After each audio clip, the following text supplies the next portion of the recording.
धन्यवाद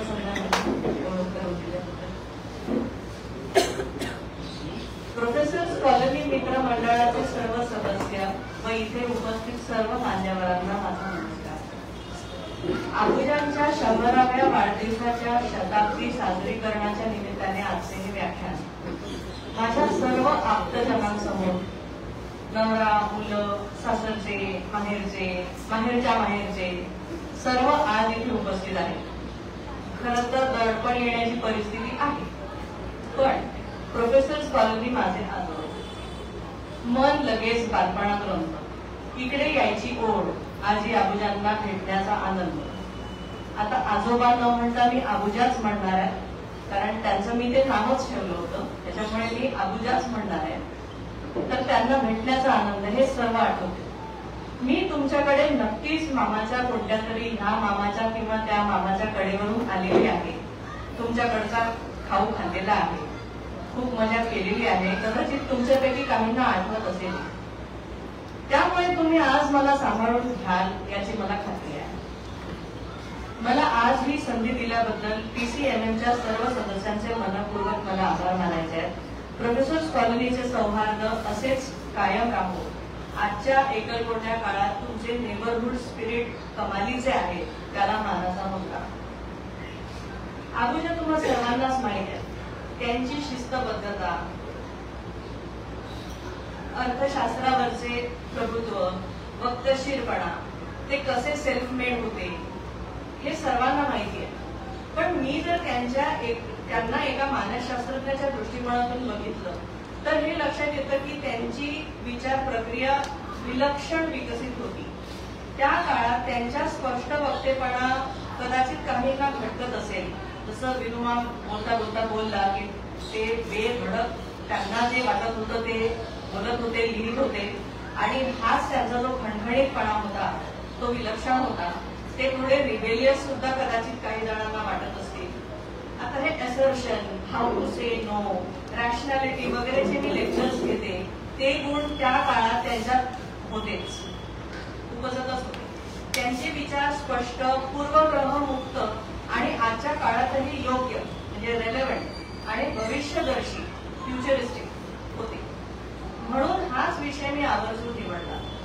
हीच माझी त्यांना भावपूर्ण श्रद्धांजली आहे. त्यांच्या विचार प्रक्रियेचं विश्लेषण करता त्यांना नक्कीच स्पष्ट विचार करण्याची कला अवगत होती याची जाणीव होती. आपण सर्व माझ्यापेक्षा वयाने आणि मानाने मोठे आहात. तुम्हाला आता व्याख्यान देणं म्हणजे लहान तोंडी मोठा ठासच आहे. म्हणून मी आज काही मानसशास्त्राच्या संकल्पना मांडणार आहे. या थेअरीज आहेत. खरं तर हे ज्ञान शालेय शिक्षणाचा एक भाग असावा. या ज्ञानामुळे संवाद आणि नातेसंबंधांमध्ये म्हणजे कम्युनिकेशन आणि रिलेशनशिप्स मध्ये मदत होते. आमच्या काउन्सिलिंगच्या कामात ह्या थेअरीजचा आम्हाला सतत वापर करावा लागतो. एक वेगळा दृष्टिकोन समजून आज मला काय म्हणायचं आहे ते ऐकून घ्या अशी मी नम्र विनंती करते आणि माझं व्याख्यान सुरू करते.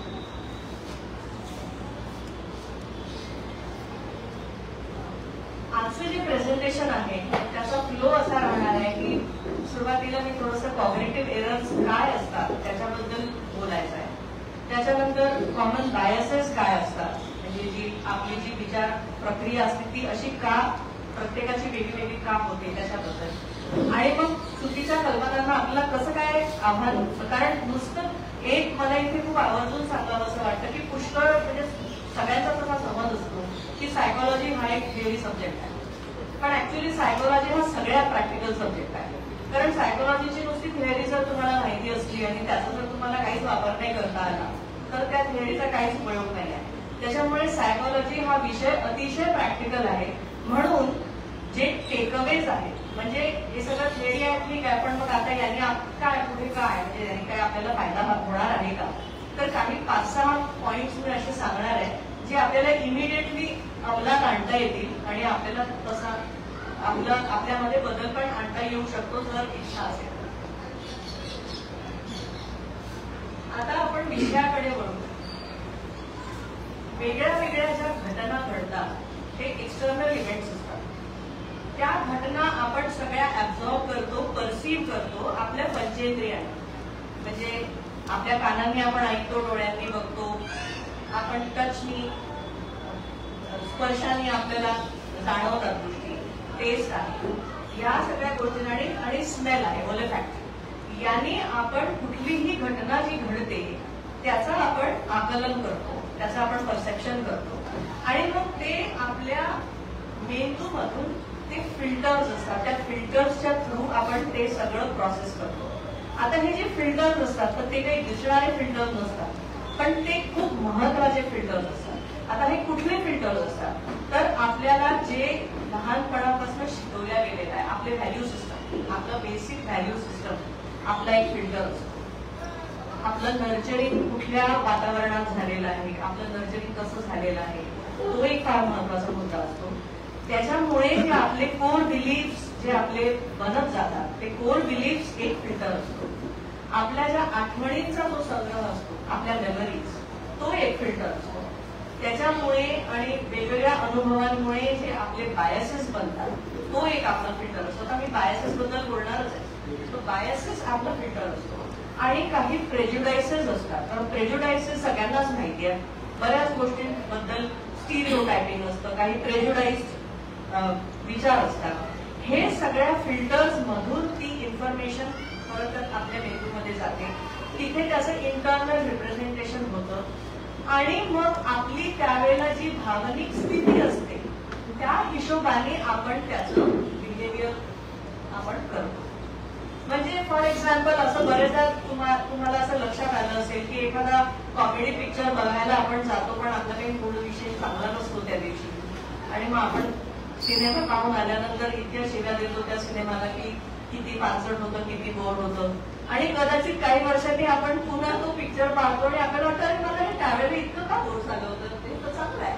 तर ते ऍक्च्युली याच्यामुळे होतं कारण त्यावेळेला आपली भावनिक स्थिती अशी नसते की ते आपण तो ह्युमर अप्रिशिएट करू, किंवा म्हणून आपली भावनिक स्थिती त्यावेळेला कशी आहे हे पण फार महत्वाचं आहे, which actually leads to behaviour. आणि ही सगळी प्रक्रिया आहे जी आपण बाहेरून एक्सटर्नल इव्हेंट जेव्हा होतात तेव्हा हे सगळं होतं, आणि याच्यामध्ये ते जे फिल्टर्स आहेत, values, nurturing, beliefs, memories, biases आणि प्रेज्युडिसेस, या फिल्टरच्या मधून आपण त्या घटनेकडे पाहत असतो. म्हणून प्रत्येकाला झालेली घटना वेगळ्या पद्धतीने आठवते, हे त्याला तेच कारण आहे. आणि आता आपण पुढे बघू. आता मला तुम्हाला एक गोष्ट विचारायची आहे की तुम्हाला त्या कॅनचा रंग कोणता दिसतोय? रेड दिसतोय, मला पण रेडच दिसतोय. आता मला तुम्हाला हे दाखवायचं आहे डेमॉन्स्ट्रेशन की डिस्टॉर्टेड थिंकिंग म्हणजे जे आपले कॉग्निटिव्ह एरर्स असतात ते कसे असतात, ते मला तुम्हाला त्याचं डेमॉन्स्ट्रेशन दाखवायचं आहे.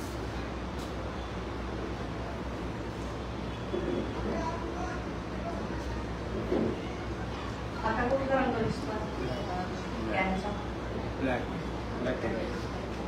जिथे लाल होतं तिथे लाल दिसताय का? आता तिथे कोणता रंग? पांढरा रंग दिसतोय.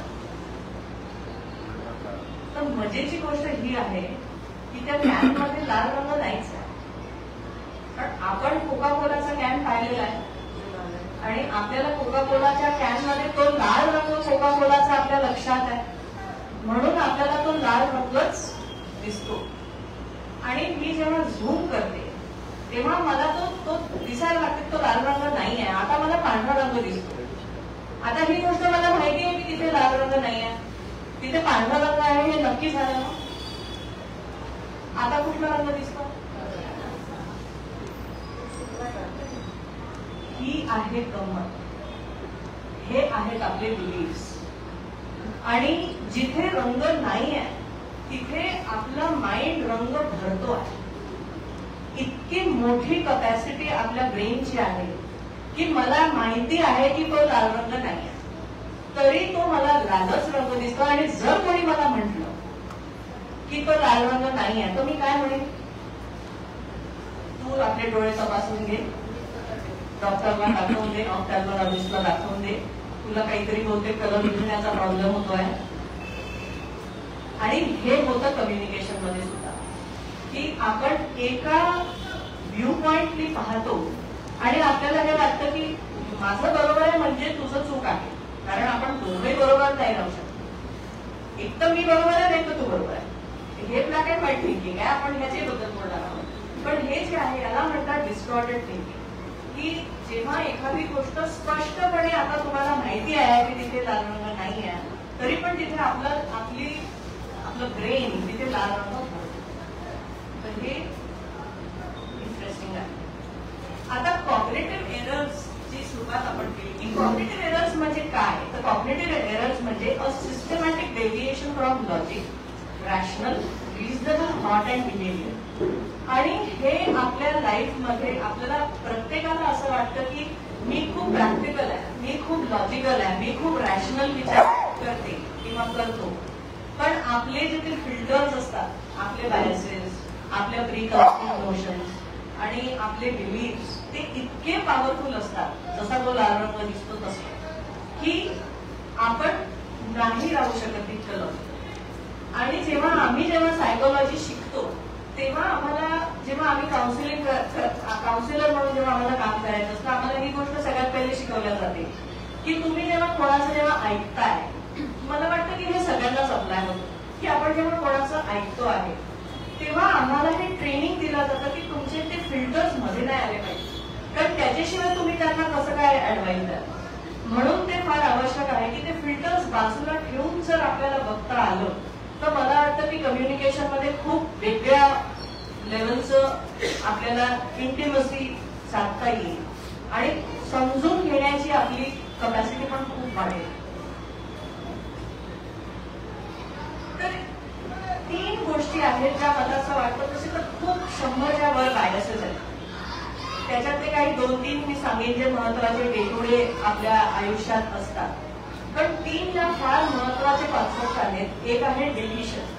डिलिशन म्हणजे समजा जर मी तुम्हाला एखादी गोष्ट विचारली, से फॉर एक्झाम्पल मी जर तुम्हाला विचारलं की या खोलीमध्ये किती स्पीकर आहेत, तर कोणी न बघता सांगू शकेल का?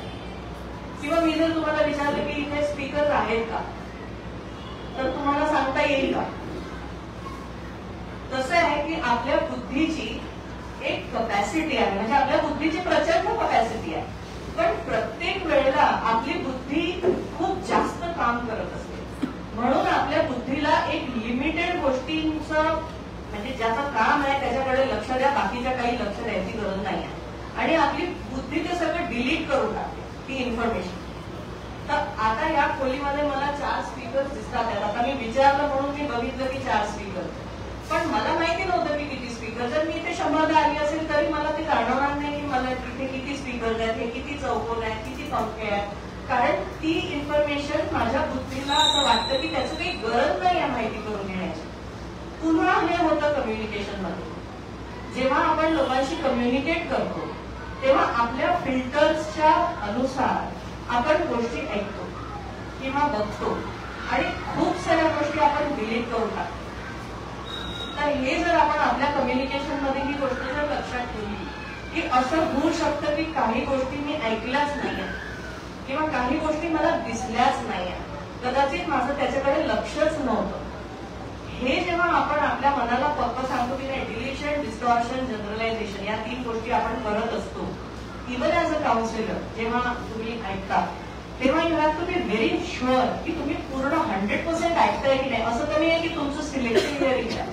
ज्या गोष्टी तुम्हाला ऑलरेडी माहिती आहे किंवा तुमचं ऑलरेडी काही समज आहे तेच तुम्ही ऐकताय आणि बाकीच्या काही गोष्टी ज्या तुमच्या कोर बिलीफ सिस्टमशी अलाइन्ड नाही आहेत त्या गोष्टी आपण डिलीट करून टाकतो. तर म्हणून कम्युनिकेशन मध्ये डिलिशन हे कॉग्निटिव्ह एरर आहे.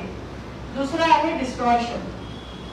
एखादी आठवण जर मी तुम्हाला सांगितली आणि मी तुम्हाला म्हटलं की तिथे तू होती, तुला आठवतच असेल, ती म्हणेल, म्हणजे मी ऑलमोस्ट या गोष्टीची गॅरंटी देऊ शकते की ती जी आठवण सांगेल त्या आठवणीमध्ये आणि तुमच्या आठवणीमध्ये फरक आहे. एपिसोड तोच झालेला आहे, घटना तीच झालेली आहे, पण मला ती वेगळी आठवते आहे आणि हिला ती वेगळी आठवते आहे.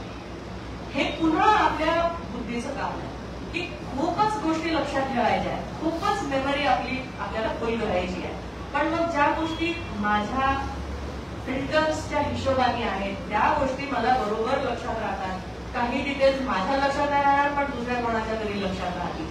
तर हे आहे डिस्टॉर्शन. आणि आपली मेमरी पण आपण आपल्या हिशोबाने आपली मेमरी बदलते. म्हणजे ऍक्च्युअली जे झालं होतं ते तसंच्या तसं, unless I do video recording, त्याच्यामध्ये फॅक्ट्स येतील. पण मी जर ती गोष्टीची आठवण करते आहे तर ते माझ्या त्या फिल्टरच्या हिशोबाने मला त्या गोष्टी आठवतात. ही एक महत्वाची गोष्ट आहे. आणि जनरलायझेशन, आता जनरलायझेशन बद्दल सांगायचं तर जनरलायझेशन आपण नेहमीच करत असतो. जसं की आताची जनरेशन ही जनरलायझेशन आहे. आजची पिढी किंवा जुनी पिढी किंवा आपला देश किंवा दुसरा देश अमेरिका किंवा वेस्टर्न कंट्रीज किंवा हे जेव्हा आपण बोलतो तर हे ऍक्च्युअली हे कॉग्निटिव्ह डिस्टॉर्शन आहे. हे कॉग्निटिव्ह एरर आहे. कारण शेवटी लोकच आहेत ना, लोक वेगवेगळ्या पद्धतीनेच वागणार आहे. त्याच्यामुळे आपण जनरलायझेशन करून जर आपण एखाद्या गोष्टीकडे बघत असेल की अच्छा ही असं आहे ना, ही या फॅमिलीतून आलेली आहे म्हणजे साधारणपणे हिचं असंच असणार आहे, हे लॉजिक आपलं ब्रेन देतो. कारण त्याला ते प्रोसेसिंग करायला बरं पडतं, सोपं जातं. ते पटकन असाइनमेंट करून दिलं म्हणजे मग जास्त विचार नाही करावा लागत. पण त्याच्यामध्ये आपण एखाद्या गोष्टीचं चुकीचं कन्क्लुजन आपण काढू शकतो. आणि म्हणून आजकालची जेव्हा पिढी म्हणते की तुम्ही ना मला जास्त जज नका करू, ते जज नका करू म्हणजे तेच आहे की तुम्ही ते जनरलाइज करून मला त्या कॅटेगरीमध्ये नका टाकू. ते आहे जनरलायझेशन. जनरलायझेशन म्हणजे अच्छा हे अच्छा या पर्टिक्युलर कॉलेजचे लोक हे असेच असतात किंवा आजकाल कोणाला कामच करायचं नसतं किंवा हे सगळे जनरलाइज स्टेटमेंट्स आहेत. आणि आपल्याला माहिती आहे की हे खूप कॉमन आहे. आता अजून एक मला तुम्हाला इंटरेस्टिंग गोष्ट दाखवायची आहे. आता तुम्ही या चित्राकडे बघा काही सेकंद.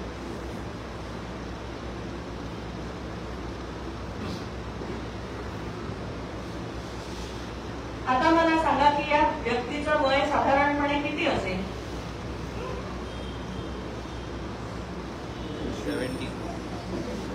70 70 80 प्लस 18. ओके. अजून कोणाला 18-19 दिसत आहे का वय? इंटरेस्टिंग. पण मला 3-4 हात दिसतात. बरं, आता मी तुम्हाला हे चित्र दाखवते. आता जे डावीकडचे चित्र आहे हे जर तुम्ही पहिले बघितलं असतं तर तुम्हाला 18-20 वर्षाची मुलगी दिसली असती कदाचित. आताही दिसते का मला माहित नाही. दिसते का? हे चित्र जेव्हा पहिले पाहिलं जातं, हे चित्र पाहणं म्हणजे आपला एक बिलीफ तयार करणं आहे. याच्यानंतर जेव्हा तुम्ही हे चित्र पाहता तेव्हा तुम्हाला एक म्हातारी बाई दिसते, फॅशनेबल पण म्हातारी. पण जेव्हा तुम्ही, तर मी जेव्हा ट्रेनिंग प्रोग्राम जेव्हा मी घेते तेव्हा जेव्हा असा ऑडियन्स असतो तेव्हा मी अर्ध्या लोकांना ते पहिलं चित्र दाखवते, अर्ध्या लोकांना दुसरं चित्र दाखवते आणि मग मी त्याच्यामध्ये डिस्कशन करवते की तुम्हाला काय वाटतं, काय म्हणजे काय कॅरेक्टरिस्टिक्स आहेत, तिचे काय कॅरेक्टरिस्टिक्स आहेत. आणि मग त्यांचे जरा थोडेसे भांडणं होतात. कारण ज्यांना ती यंग मुलगी दिसलेली आहे त्यांना म्हातारी दिसत नाही, ज्यांना म्हातारी दिसलेली आहे त्यांना यंग दिसत नाही. ज्या व्यक्तींनी आधी दोन्ही चित्र पाहिलेली आहेत ही 3-4 मंडळी, त्यांना माहिती आहे की त्याच्यामध्ये दोन्ही आहे. पण त्याचा जो पहिला अनुभव होता तो टिपिकली असाच असतो. तर हे जे आहे हे आपले जे ह्याला म्हणतात कन्फर्मेशन बायस. आता मी जेव्हा म्हटलं होतं की बायसेस काही आहेत, कन्फर्मेशन बायस म्हणजे मला जी एक इन्फॉर्मेशन माझ्याकडे आहे आणि जेव्हा मला नवीन इन्फॉर्मेशन मिळते तर माझी एक्झिस्टिंग जी इन्फॉर्मेशन आहे ती कन्फर्म होते आणि म्हणून माझं बुद्धी मला सांगते की this is the new information, it cannot be anything else. आणि म्हणून मी त्या गोष्टीकडे तसंच पाहते because it is a confirmation bias.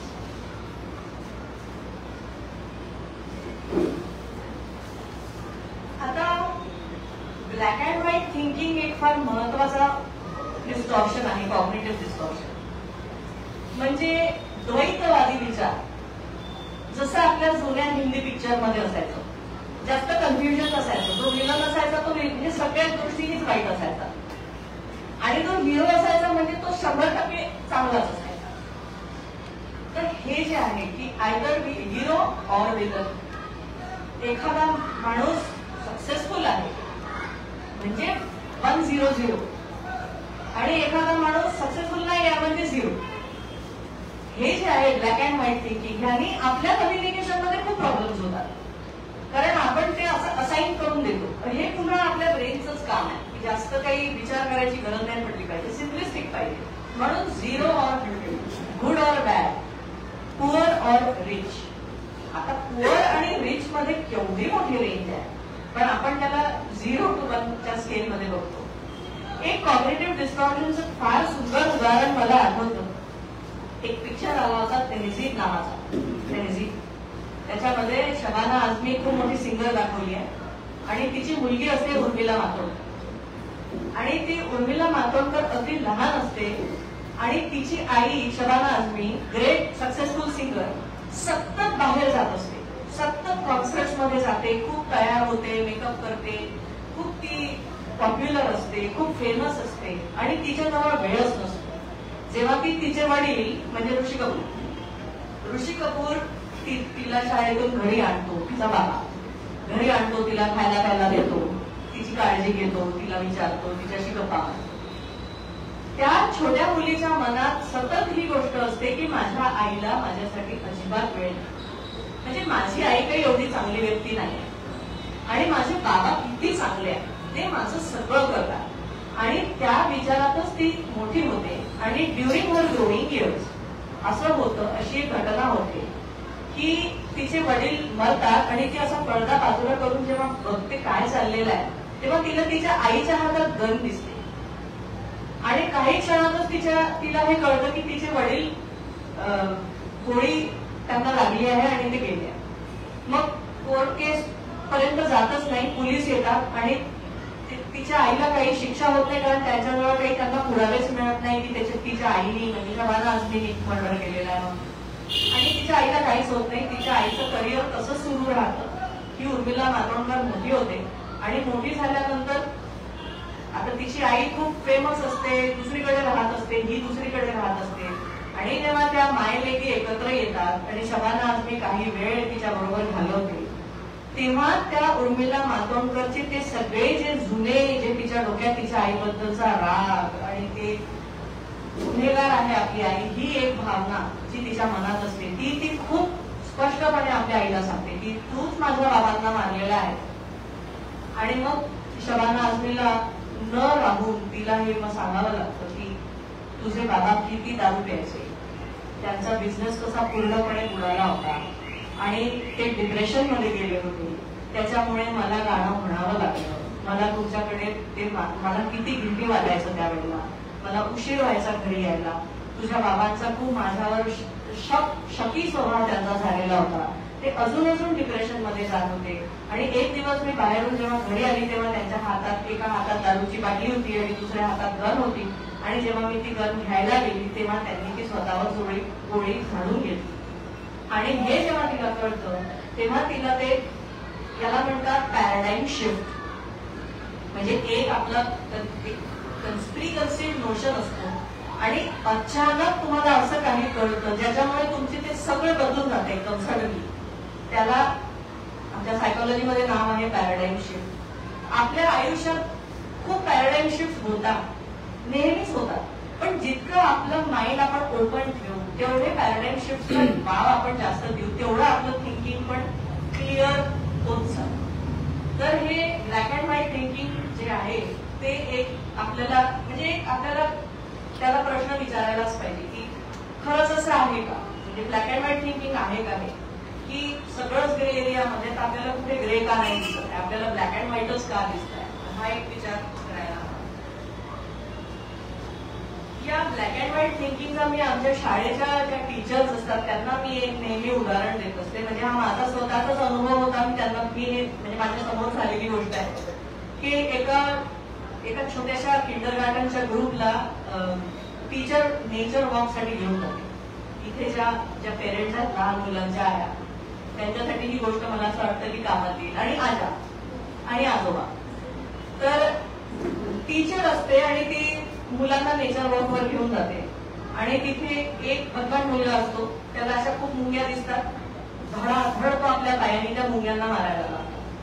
तर ती टीचर येते आणि टीचर म्हणते की what are you doing, this is such a bad thing, this is so cruel, ऐसे नहीं मारना है, ऐसे नहीं मारना है, एंड्स को नहीं मारना है, उनको जाने दो, नहीं मारना है, गलत बात, डोंट बी क्रूएल, असं म्हणते.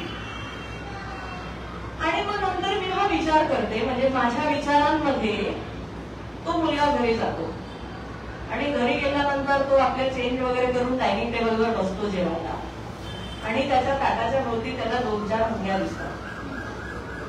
आता तो त्याला मारायचं तर नाही आहे, कारण टीचरनी सांगितलं. मग तो आईला सांगतो पण किंचाळतो, मुंग्या आहेत. मग आई येते एक मोठी हिटची स्प्रे घेऊन, ते पहिले ताट नेऊन ठेवते, ते हिट मारते, त्या मुंग्यांना मारते. आता त्या मुलांच्या मनात काय सुरू असेल, काय असावं, कोण बरोबर आहे, म्हणजे आपली आई क्रूएल आहे किंवा टीचर जरी चुकीची आहे. म्हणजे हे जे आता ही जी पिढी आहे ना, ही पिढी आपल्यासारखा, म्हणजे आमच्या जनरेशन मध्ये आम्ही एखादी प्रश्न नाही विचारले, आईने असं सांगितलं ना मध्ये चुपचाप ऐकायचं, बस. टीचरने सांगितलं ना मध्ये चुपचाप ऐकायचं. ते काहीतरी त्यांच्यामध्ये कन्फ्युजन आहे, हा आम्हाला कधीच विचार नाही यायचा. पण आताच ही जी पिढी आहे ते हे तुम्हाला विचारतील की ती टीचर तर असं म्हणत होती आणि तू तर असं म्हणते, म्हणजे व्हॉट इज युअर इश्यू. आणि असं जेव्हा मी मुलं आपल्याला विचारतात तेव्हा आपण एकदम ऑफेंड होऊन जातो की आपलं ऐकत नाही, पण ऍक्च्युअली ते विचार करतात. त्याच्यामुळे या गोष्टींना आपण पर्सनली न घेता मग करायचं काय. तर मला असं वाटतं की आपण हे ब्लॅक अँड व्हाईट थिंकिंग जरा बाजूला ठेवून हा विचार करायला पाहिजे की आपण मुलांना कॉन्टेक्स्ट रिलेटेड गोष्टी आपल्याला समजवता येतील का. म्हणजे ते टीचरनी काय करायला हवं होतं, जे त्यांना खूपच पडलं. मी जेव्हा त्यांना म्हटलं तुम्ही त्यांना सांगितलं मारायचं नाही आणि त्यांना जर घरी जाऊन हे करावं लागलं, जुळ दिसले मारणार नाही का, डास दिसले मारणार नाही का तुम्ही, मग कसं करायचं, मग काय सांगायचं. तर आपण जर त्यांना कॉन्टेक्स्ट सांगितला की see we are on the nature walk, so everybody is equal, we are a part of nature, the ants are also part of nature. त्याच्यामुळे इथे we have to let them be and you also be careful, don't go near them, protect yourself. पण घरी you have to protect your house, you have to protect your safety. म्हणून घरी dining टेबलवर, kitchen मध्ये, इकडे तिकडे जर तुम्हाला मुंग्या दिसल्या तर त्या तुम्हाला माराव्याच लागणार आहे. आता हे जर तुम्ही सांगितलं तर ब्लॅक अँड व्हाईट थिंकिंगही होत नाही आणि आपण व्हॅल्यूज पण मुलांना सांगू शकतोय आणि ते तुमच्याशी मग आर्ग्यू पण करणार नाही. प्रश्न मुख्य जेव्हा आपल्याला उद्भवतो की आता मुलं खूपच आर्ग्यू करतात, मग करायचं काय. तर आपण जर त्यांना अशा पद्धतीने समजावून सांगितलं तर हे आता इतकं सिम्पल नाहीच आहे. म्हणजे ब्लॅक अँड व्हाईट थिंकिंग, आता तुम्ही आताचे पिक्चर्सही तुम्ही बघाल, खरं म्हणजे ही आपली जुनी पद्धत आहे. जे असं जे लेअर्ड जी गोष्टी असतात ना, लेअर्ड कॅरेक्टर्स, हे आपल्या महाभारतात सुद्धा आहे ना. कुठलाच कॅरेक्टर जर तुम्ही बघाल तर 100% वाईट किंवा चांगला नाही आहे. आपले जे आपल्या संस्कृतीत जे सांगितलेले कॅरेक्टर्स आहेत ते सुद्धा लेअर्ड आहेत, शेडेड आहेत. कुठे आहेत एकदम लख पांढरे आहेत आणि कुठे कुठे डाग पण आहेत. तर असे आपण सगळे ह्युमन बिईंग्स, ही खरं म्हणजे हे आपल्या संस्कृतीमध्ये आहे. पण आपल्याला गोष्टी फार सिंपल करून टाकायचे असतात आणि म्हणून ते ब्लॅक अँड व्हाईट थिंकिंग खूप इझिली आपल्या मनात येतं आणि त्याच्यामुळे पण कधी कधी प्रॉब्लेम्स होतात. आता हा मला असं वाटतं की इथे मॅक्झिमम खूप सिनियर लोक आहेत आणि मी जेव्हा व्हॉट्सअप ग्रुप्स बघत असते तेव्हा प्रत्येक वेळेला, म्हणजे रोज मला कुठल्या तरी ग्रुपमध्ये असा एक मेसेज येतो की जुना काळ तसाच वर्ण होता आणि आजचा काळ हा किती खराब झालेला आहे. ऍक्च्युली हे आपल्या ब्रेनचंच काम आहे. आपल्या ज्या आठवणी असतात ना, because we delete all that stress, म्हणून आपल्या मेमरीज मध्ये आपल्याला चांगल्या गोष्टी, सुखावह गोष्टी खूप चांगल्या लक्षात राहतात. पण त्याच्याशी असोसिएटेड जर काही आपलं पेन असेल, जर काही दुःख असेल, जर काही स्ट्रेस असेल, काही टेन्शन असेल, तर ते आपलं ब्रेन डिलीट करून टाकतं.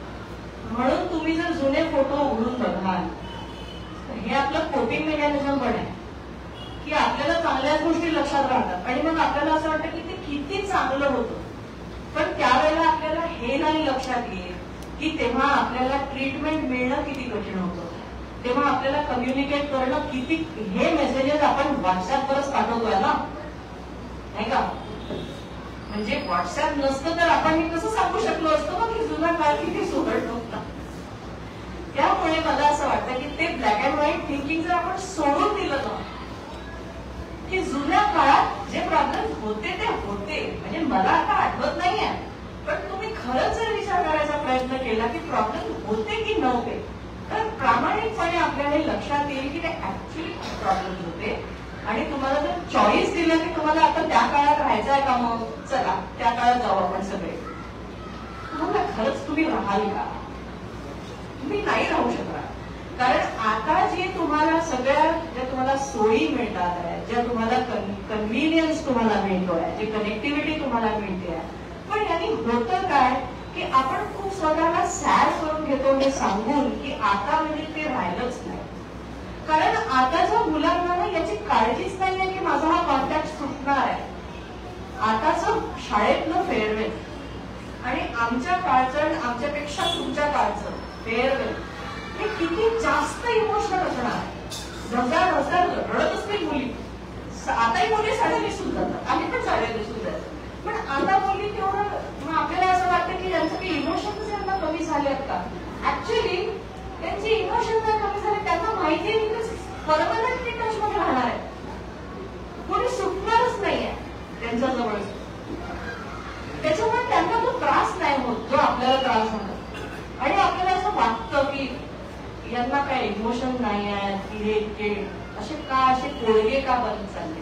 ते प्रॉब्लेम्स आहे, मी असं म्हणत नाहीये की ते प्रॉब्लेम नाही, ते प्रॉब्लेम डेफिनेटली आहे. पण हा या बिचाऱ्या जनरेशनचा चॅलेंज आहे. नवीन जनरेशनचे चॅलेंजेस आपल्याला नाही माहित, कारण नवीन जनरेशनचे चॅलेंजेस आपल्या वेळेला नव्हतेच. म्हणजे आपल्याला जे चॅलेंजेस होते ते नवीन जनरेशनने कधीच पाहिले नाही आहे. आपण नेहमीच त्यांना सांगतो की तुम्हाला काय माहिती, तुम्हाला काय समजणार आहे. पण नवीन जनरेशनचे जे चॅलेंजेस, डिस्ट्रॅक्शन जे आहेत, आता कोविड जेव्हा झालं तेव्हा मुलांचा सगळा अभ्यासच फोनवर होत होता. आता त्याच्यासाठी ते काय करणार आहेत, म्हणजे त्यांच्या हातात आपणच तर कितीदा मोबाईल देतो. म्हणजे मला तर ही खूपच कळकळीची एक गोष्ट सांगावीशी वाटते की मुलांना बोर झालं पाहिजे, मुलांना कंटाळा आला पाहिजे. आपला हाच प्रयत्न असतो की मुलाला एकही मिनिट कंटाळा नाही आला पाहिजे. आजी आजोबा सुद्धा मुलांना खूप मोबाईल देतात. कधी कधी उलटी कंप्लेंट असते, पेरेंट्स कंप्लेंट करतात की अरे बाबा आम्हाला नाही द्यायचा, पण आमची आजी देऊन टाकते मोबाईल घरचा, टीव्ही लावून देते, कारण तेवढाच वेळ तो शांत बसतो. पण हे जे कन्व्हिनियन्सच्या हिशोबाने जेव्हा आपण गोष्टी करतो तेव्हा या जनरेशनचे चॅलेंजेस आता ऍक्च्युअली आपण वाढवतो.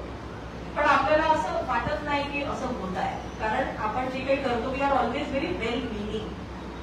Parents are very well meaning and grand parents are also very very well meaning, but they might not necessarily lead to the right.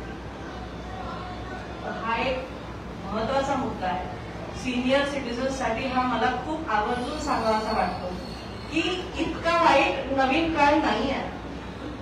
ते आपल्याला आपला जो सुवर्ण काळ जो होऊन गेलेला आहे त्याचा जो नॉस्टॅल्जिया आहे आणि त्याच्यामध्ये जो एक खूपच म्हणजे एक इमोशनल अँगल आहे, तर माणसं त्यांना शेवटी इमोशन्स तर राहणारच आहे.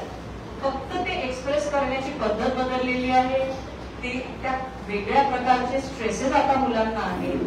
आपल्या काळी किंवा तुमच्या काळी सिनियर सिटीजन्सच्या काळी ते स्ट्रेसेस होते ते पण आपण नाही समजू शकत आणि यांचे स्ट्रेसेस पण आपण नाही समजू शकत. हा एक पॉझिटिव्हिटी बायस, एक बायस आहे. त्याच्यानंतर हा एक मला महत्वाचा बायस किंवा कॉग्निटिव्ह डिस्टॉर्शन वाटतो की ह्युमन बिईंगचं जे ब्रेन आहे त्याला अशी खूप पॅटर्न शोधायची सवय असते.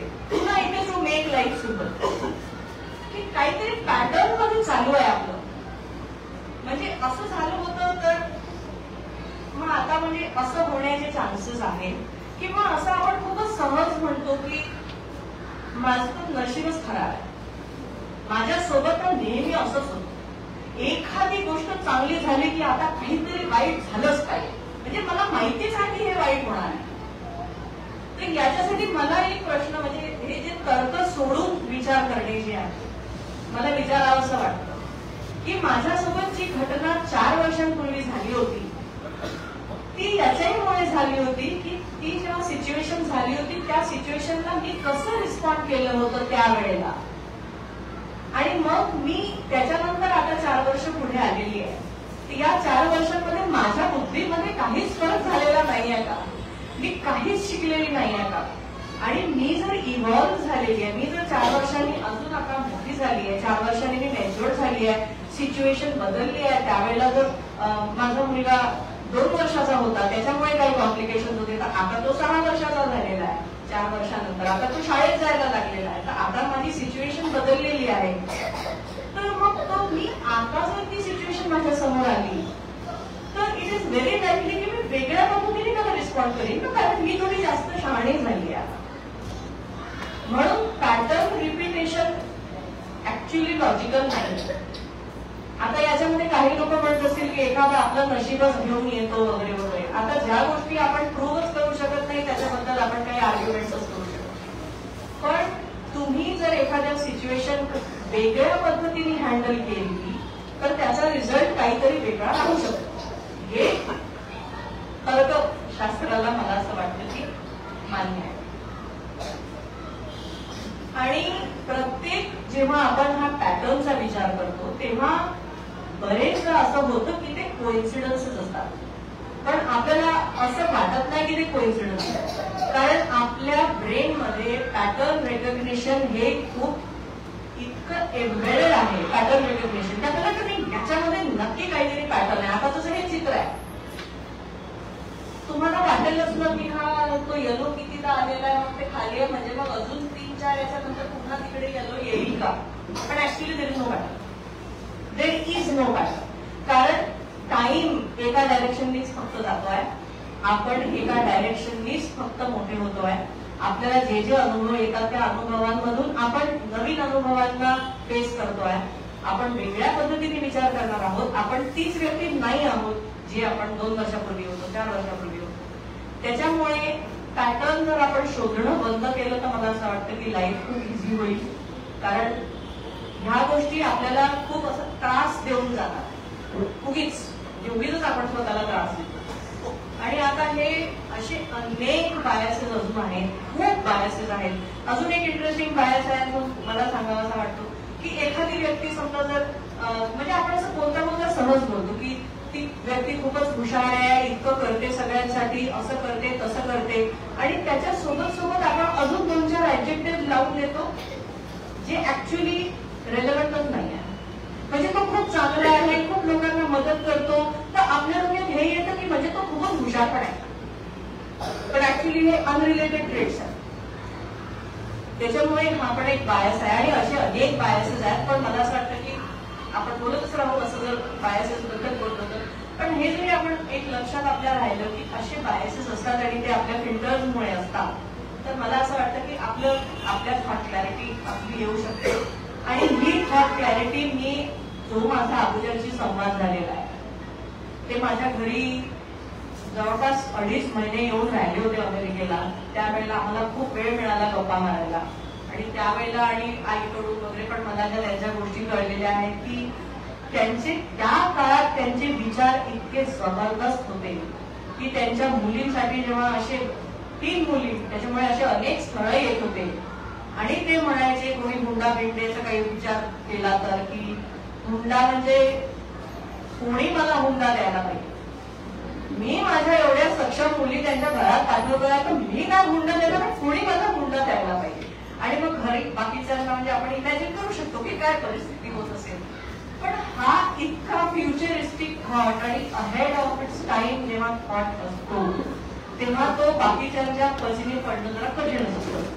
आणि ही थॉट क्लॅरिटी त्याच्यामध्ये म्हणजे हा त्यांनी कधी विचार नाही केला की असं कोण काय म्हणेल किंवा कोणाला काय वाटेल किंवा असं, तर असं तर नव्हतं ट्रेडिशनली आपल्याकडे, मग असा कधीच त्यांनी विचार केला नाही. आणि ऍब्सोल्यूट बायस फ्री थिंकिंगचा अनुभव मला खूपदा त्यांच्याशी कॉन्व्हर्सेशन करताना आलेला आहे. आता शेवटचा टप्पा की असे सगळे बायसेस आहेत, तर मग आता काय करायचं? तर करण्यासारख्या खूप गोष्टी आहेत.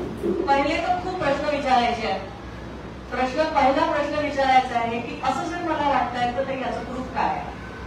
समजा जर असं वाटत असेल की नाही आतापर्यंत म्हणजे या परीक्षेमध्ये मला वाटत नाही की मी पास होईल, तर काय प्रूफ आहे की आतापर्यंतच्या प्रत्येक परीक्षेमध्ये तुम्ही फेल झालेले आहात? What is the proof? What is the evidence? दुसरं आहे एक फिशबोन मेथड आहे जी टोयोटाने डेव्हलप केली होती. की तुम्हाला जर खरंच एखादा प्रॉब्लेम फाइंड आउट करायचा असेल ना, की एखादा प्रॉब्लेम म्हणजे खरंच काय प्रॉब्लेम आहे, सो आस्क व्हाय 5 टाइम्स, एटलीस्ट 5 टाइम्स. की सिर्फ अगदी सांगा फॉर एक्झाम्पल की आज ही माझ्याशी खरंच वाईट वागली एखादी व्यक्ती, तर पहिला प्रश्न जर तुम्हाला बायस फ्री थिंकिंग करायचं असेल तर की ही व्यक्ती का बरं वाईट वागली असेल?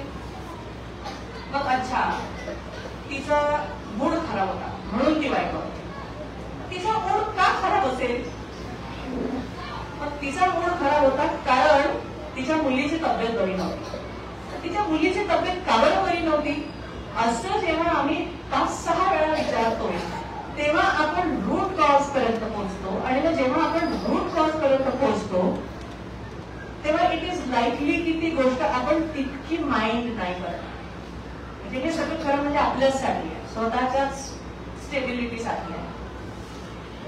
त्याच्यानंतर एक महत्वाचा प्रश्न आहे की इज दिस नॉट हेल्पफुल? म्हणजे आपल्याला आपल्या मुलांची खूपच काळजी वाटत असते, किंवा समजा बाहेर गेलाय अजून घरी नाही आलाय, आता खूपच काळजी वाटते. मग आता मग ते मन चिंती, ते वैरीनं चिंती, आणि मग काही आपण विचार करत जातो. ओव्हर थिंकिंग, रुमिनेशन म्हणतात त्याला, ओव्हर एन्झायटी. नवीन आयांना फारच एन्झायटी असते, खातच नाही. तर जेव्हा आपण हा विचार करतो ओव्हर थिंकिंगचा, जेव्हा ओव्हर थिंकिंग सुरू असतं तेव्हा इंटरप्ट करून हे विचारायला पाहिजे की हा थॉट युजफुल आहे का आता? Is it doing any help? Is it any good? त्याने मला मी काही करायला हवाय का, की नुसता विचारच आपण करतोय? असं जर स्वतःला आपण इंटरप्ट केलं तर आपण ते थांबवू शकतो. त्याच्यानंतर आज की फॅन ओव्हरलुकिंग डिटेल्स. आता मी तुम्हाला डिलिशन बद्दल सांगितलं आणि डिस्टॉर्शन बद्दल सांगितलं, तर हे जर आपण स्वतःला विचारलं की काहीतरी झालं, मिसअंडरस्टँडिंग झालाय, आता झालेलं आहे, भांडण झालेलं आहे, काही डिटेल्स मी मिस करते आहे का याच्यातले, की माझ्या एखादी गोष्ट सुटली आहे का, काहीतरी मी विसरली आहे का, की असं पण झालं होतं. ती म्हणते आहे की मी तुझ्याशी सारखी बोलते पण आजकाल तू येतच नाही बोलायला, पण मग ती जेव्हा आली होती तेव्हा तू पूर्णपणे अवेलेबल होती का, की तू फोनवर बोलत होती का त्यावेळेला, किंवा तू मोबाईल बघत होती का, काय त्यावेळेला परिस्थिती होती? आपण काही डिलीट तर नाही करत आहे इन्फॉर्मेशन, काही आपण मिस आउट तर नाही करत आहे डिटेल्स, हे विचारायला पाहिजे. त्याच्यानंतर हा फार महत्वाचा प्रश्न, कुछ तो लोग कहेंगे लोगों का काम है क्या ना. तर जेव्हा आपल्याला असं वाटतं की एखाद्या म्हणजे आपल्याच मुलांच्या बाबतीत ते समजा जर काही करत असतील तर कधी कधी आपल्याला असं वाटतं की हे मी करायला नको, नाही तर काय म्हणेल कोणी. तर आपण हे विचारायला पाहिजे की ते कोणी म्हणजे कोण आहे, काय नाव आहे त्यांची, कोणाबद्दल आपण विचार करतोय. तर बरेचदा असं होतं की आपण ऍक्च्युली कोणी स्पेसिफिक नसतं, ते इन जनरल सोसायटल प्रेशर असतं ते, आणि मग ते त्याला किती महत्व द्यायचं हा पण आपल्याला विचार करता येतो. आणि कधी कधी आपल्याला हा प्रश्न विचारायला हवा असतो स्वतःला की हे माझा कुठला कोर बिलीफ आहे ज्याच्यामुळे मला हा मुद्दा फारच भयानक वाटतोय. एक खूप छोटंसं उदाहरण देते मी, म्हणजे मी काही कोणाचीच साईड घेऊन बोलत नाही आहे, ना नवीन जनरेशनची ना जुन्या जनरेशनची, पण बरेचदा असं होतं की आपली जुनी जी पिढी असते, आणि मी पण त्याच्यातच आहे, एकदम ओल्ड स्कूल, असा एक जसं फॉर एक्झाम्पल की आता अन्न उरलं रात्री तर काहीतरी भयानक काहीतरी होत आहे, ते उरलं नाही पाहिजे याच्यासाठी जो खूपच म्हणजे आटापिटा असतो, तर इथे कुठला कोर बिलीफ इन्व्हॉल्व आहे? कोर बिलीफ हा इन्व्हॉल्व आहे की अन्न हे पूर्ण ब्रह्म, आणि मग आता म्हणून मग ते कुठल्याही हालतीत ते संपलं पाहिजे, आणि मग त्याच्यामुळे काही वेगळे पण प्रॉब्लेम्स तयार होऊ शकतात. तर कुठलाच जो व्हॅल्यू सिस्टम आहे, जरी त्याला खूप महत्व असलं तरी ते जसं ब्लॅक अँड व्हाईट थिंकिंग म्हणतो ना आपण, की 100% नाही अप्लाय होऊ शकत. ते सगळं बरोबर जरी असलं तरी कधी कधी तुम्हाला ते, कारण शेवटी हे सगळं आपल्यासाठी आहे. व्हॅल्यूज साठी आपण आहोत की आपल्यासाठी व्हॅल्यूज आहेत, हा पण एक महत्वाचा मुद्दा आहे. आणि मला असं वाटतं की हे जे काही खूपच छोटे छोटे मुद्दे आहेत, हे जर आपण थोडेसे जर सॉर्ट करू शकलो तर मला वाटतं की इंटर जनरेशनल गॅप पण थोडी कमी व्हायला त्याच्यात मदत होऊ शकते. आणि शेवटचा पॉइंट की मला माझा जर हा एखाद्या व्यक्तीबद्दल जर काही पर्टिक्युलर विचार होतो आहे, तर त्याच्यामध्ये माझे काही अझम्पशन्स आहेत का, जे खूपच नॅचरली ऑटोमॅटिकली मी काही गोष्टी अज्युम करते आहे का किंवा करतो आहे का एखाद्या व्यक्तीबद्दल. कधी कधी स्टिरियोटायपिंग असतं की नणंद ही व्यक्ती म्हणजे व्हिलनच असू शकते, तर हे जे स्टिरियोटायपिंग आहे, किंवा सासू म्हणजे भयानक व्यक्ती असते, हा जो एक स्टिरियोटायपिंग आहे, तर खरंच असं आहे का? म्हणजे आपण असं नवीन मुलींनी, जस्ट लग्न होणाऱ्या मुलींनी जरूर हा विचार करायला पाहिजे की आपण ह्या स्टिरियोटाईप बायस मधून तर नाही जात आहे, आपण काही अझम्पशन तर नाही करत आहे. हे जर आपण विचार केले तर मला असं वाटतं की बऱ्यापैकी आपल्या थॉट मध्ये क्लॅरिटी येऊ शकते. आता मला हे आवडेल की तुम्ही जर मला एखादं काही विचारलं किंवा काही तुमचे मत सांगितले. येस,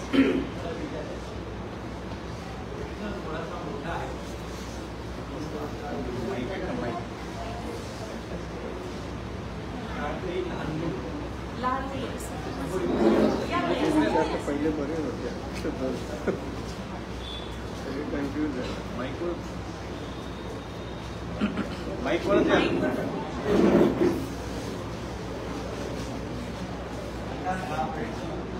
याच्या आधी मला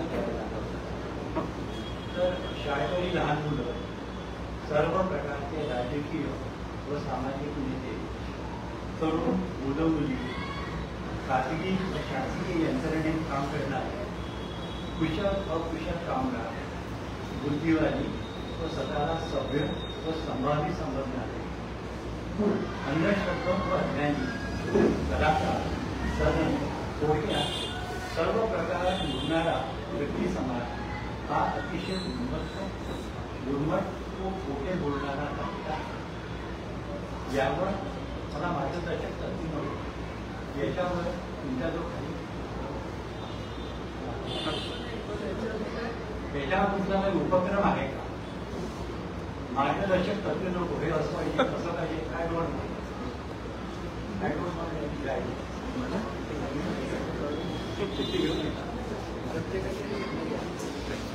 ही एक फारच इंटरेस्टिंग गोष्ट आहे की आपला असा समज आहे की असे लोक आधी नव्हते.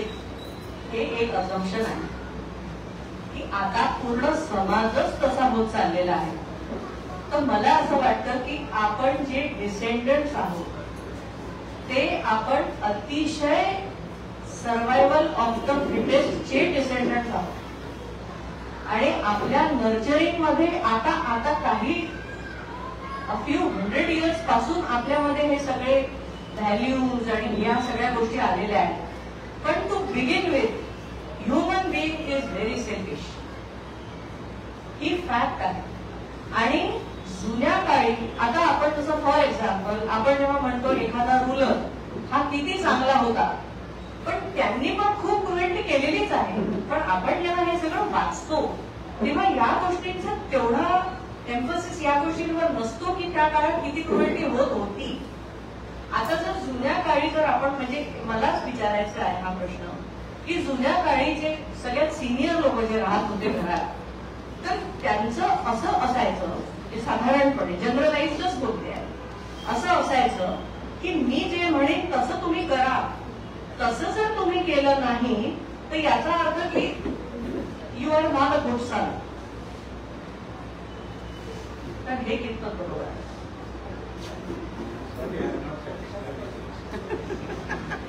तुमचा प्रश्न काय आहे की माझ्याकडे असे काही प्रोग्राम आहेत का ज्यांनी या लोकांचं अॅरोगन्स काही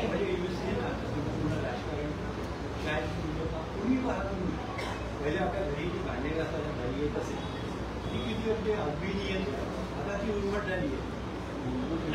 मला पर्सनली आस्क मी, मला असं वाटतं की ते जर त्यांचे ओपिनियन सांगतात जर ते त्यांचं सांगतात की त्यांना काय वाटतंय तर त्याला आपण तसंच बघायला नाही पाहिजे की हे हा उर्मटपणा आहे. ते are just saying their mind, speaking their mind.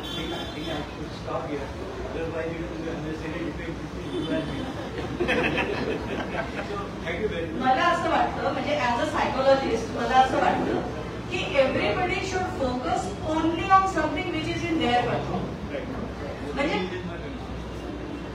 Exactly when nothing is in our control then we can only not be happy about things. कसं आहे की सायकोलॉजिस्ट कडे उपक्रम असतो आपल्या स्वतःच्या थॉट प्रोसेसला चेंज करायला. दुसऱ्यांना चेंज करायचा काहीही उपक्रम सायकोलॉजिस्ट कडे नसतो.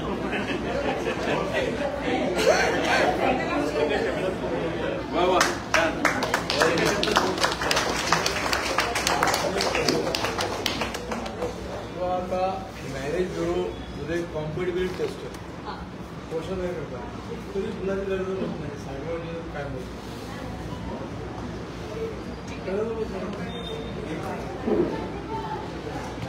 माझ्याकडे फारच सुंदर पर्सनॅलिटी असेसमेंट आहे. प्रश्न हा आहे की आजकाल मुलांचं मॅरेज ब्युरो मध्ये सगळं बघितलं जातं, मॅच केल्या जातं, तरी पण एक तर ते लग्न टिकत नाही किंवा लग्न जमत नाही. तर त्याच्यासाठी काय उपाय आहे? तर उपाय कॉम्पॅटेबिलिटी. ऍक्च्युली मॉडर्न सायकोलॉजी मध्ये त्याचे सोल्युशन्स आहेत. आपल्याला म्हणजे असं वाटतं म्हणजे पर्सनली मी सायन्स मध्ये बिलीव्ह करणारी आहे. त्याच्यामुळे मला असं वाटतं की ते ग्रह जमवून पाहण्यापेक्षा समजा जर यांच्या पर्सनॅलिटी समजा जर खरंच बघितल्या की ह्यांचे माझ्याजवळ जे पर्सनॅलिटी असेसमेंट आहे ती तुमचे कोर बिलीफ सिस्टम काय आहे ते सांगते.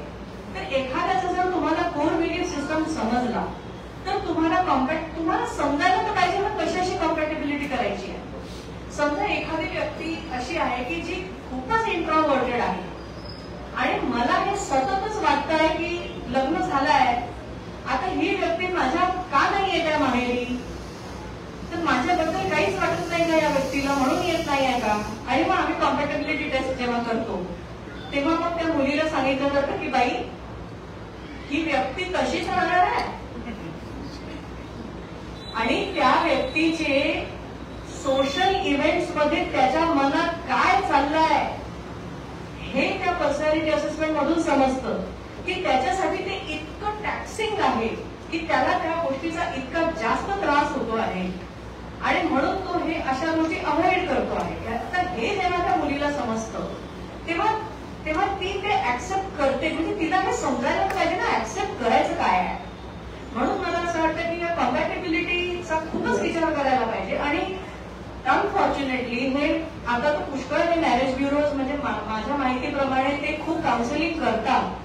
पुष्कळ मुलांचं काउन्सिलिंग करतात लग्न जमल्यानंतर पण हँड होल्डिंग करतात नंतरही करतात. पण मला असं वाटतं की हे जिनेरिक झालं. तुम्हाला इंडिव्हिज्युअली एखाद्या व्यक्तीचं काय ढाचा आहे आणि काय जडणघडण आहे हे जर तुम्हाला कळलं तर तुम्हाला ऍडजस्टही करणं बऱ्यापैकी. आणि पहा ना तुम्ही आता ती मुलगी ज्या घरातून येते तुम्ही बघा ना तिचे, आता आपण फिल्टर्स बद्दल बोललो, तिचे फिल्टर्स आपल्याला थोडे दिसतात ना आणि त्या मुलाचे पण फिल्टर तो ज्या पद्धतीने मोठा झालेला आहे त्या दोघांचे फिल्टर्सच्या थ्रू ते जे परसेप्शन आहे ते इतकं जास्ती वेगळं आहे की ते ऍडजस्टमेंट. आणि आता इंडिव्हिज्युअलिझम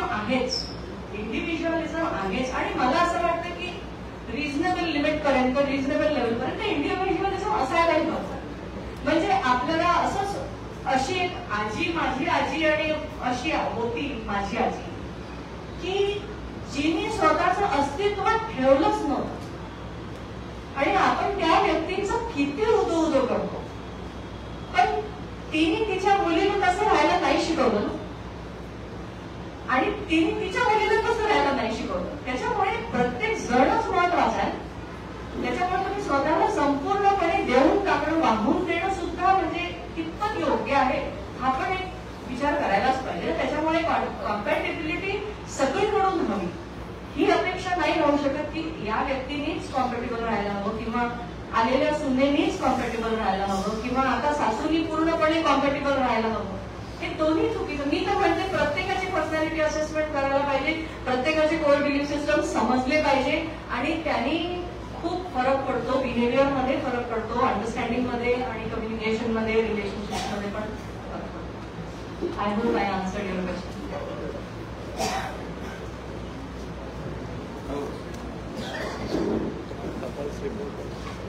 नमस्कार, मी मिसेस दीक्षित येथे सन्माननगरला राहते.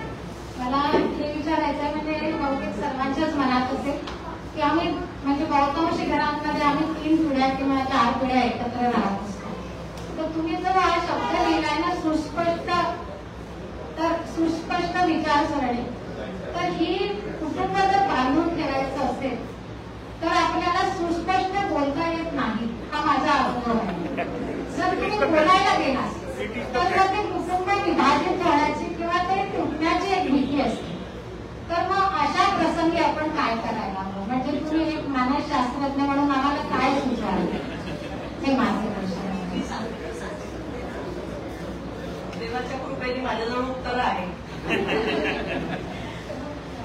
कसं आहे की आपण जेव्हा म्हणतो ना की आपण सुस्पष्ट बोललं तर तुटायची भीती असते, पण होतं काय मी सांगते की आपण जेव्हा सुस्पष्टपणे काही बोलतो आणि समजा जर आपण खूपच खणखणीत बोललोय आणि समोरच्याला हर्ट झालेला आहे, तर आपण तो लूप कम्प्लीट नाही करत.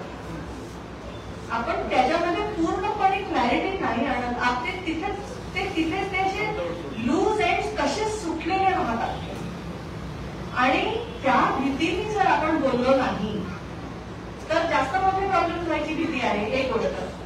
आणि दुसरी गोष्ट, हे आपलं अझम्पशन आहे की जॉईंट फॅमिलीज असायला पाहिजे आणि न्यूक्लिअर फॅमिली म्हणजे अतिशय भयानक कल्पना आहे. हे अझम्पशन आहे.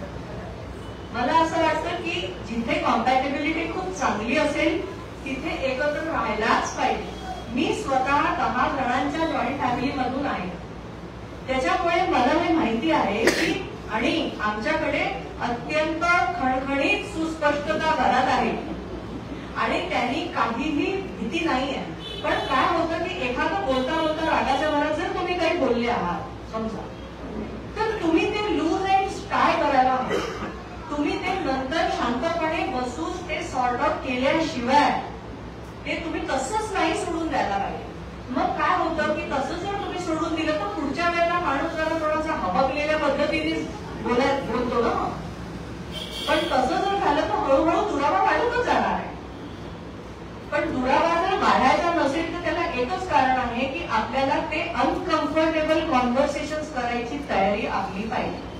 आपण जर अनकम्फर्टेबल कॉन्व्हर्सेशन केले की तू मला असं म्हटलं, तुम्ही मला असं म्हटलं, मला वाईट वाटलं, मला ते बिलकुल आवडलं नाही. आता जर समजा जर एखाद्या सुनेनी म्हटलं की हे मला बिलकुल आवडलं नाही आणि जर सासूनी हे म्हटलं समजा की आजकाल पॅरोगन्स खूपच वाढलाय, तर ते मग ती सुस्पष्टता मनाला दूर करण्यासाठी मग त्याचं काम करते. पण ती सुस्पष्टता विचारांमध्ये जर असली तर लॉंग टर्म बेनिफिट्स त्याच्यामध्ये आहेत, अगदी नो डाऊट अबाउट इट. कारण आपण जेव्हा आपल्याच घरात जेव्हा आपण राहतो तेव्हा आपल्याला स्पष्टपणे बोलता आलंच पाहिजे, नाही तर आपल्या घरात राहण्याचा काय अर्थ आहे, नाही का. फक्त मात्र लूज एंड्स काय केले पाहिजे, कन्व्हर्सेशन अर्धवट नाही सुटलं पाहिजे. आणि हे मी लहान मुलांच्या आयांना पण सांगते की तुम्ही मुलांना रागवता ना, मग ते पूर्ण कम्प्लीट करा तो लूप. कारण काय होतं, ते मूल काहीतरी करतो थोड्या आणि मग आई काहीतरी रागवते आणि मग ती आपल्या कामाला चालली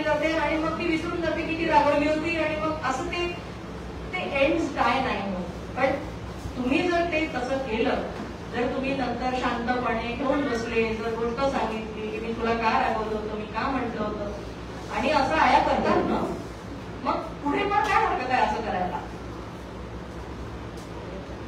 मला असं वाटतं की मी उत्तर दिली.